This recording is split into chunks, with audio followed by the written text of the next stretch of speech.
Absolutely. Here's how to handle a funky schedule when you're an intuitive eater. First, you're going to learn a few things.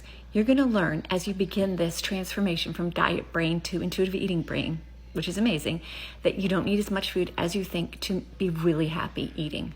Okay, so imagine that you're somewhere and you're hungry, but you're not allowed to sit down, quote unquote, to lunch for another 2 hours. In our book and everything, I always talk about always have food with you, especially in the beginning.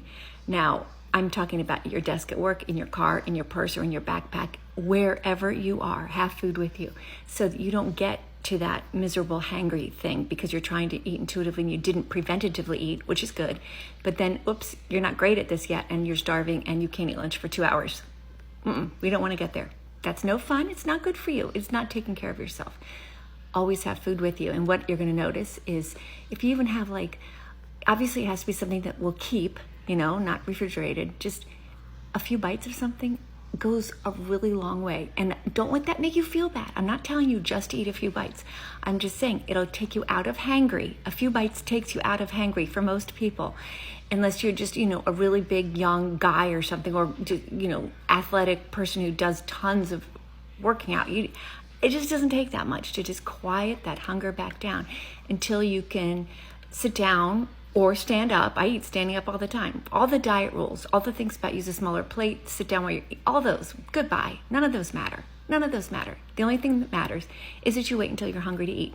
But again, back to the schedule thing. When you make this a priority in the beginning, you'll start to see your own rhythms and your own, you start to understand what you're usually going to need or what you usually crave. Now, big caveat to this, always be open to that changing, but for practicality's sake, you do get used to what you need to have around and what works for you, blah, blah, blah. So yeah, at the beginning, just like when you went on keto, if you did, and I'm sorry you did, I hope you didn't, I did, and you had to buy all this special food. Yeah, it's easier than doing that. Just always have a little food with you. Look at your schedule. Do the best you can to get a schedule that works for you. I know if you're a third shift nurse, that it gets funky. That's hard, and that's a sacrifice. And to own that you are making a sacrifice and your eating schedule may not be the most amazing. At least own it. Make that your choice. In general, though, if you can build a life around a schedule that suits your biology, well, that's pretty important, right?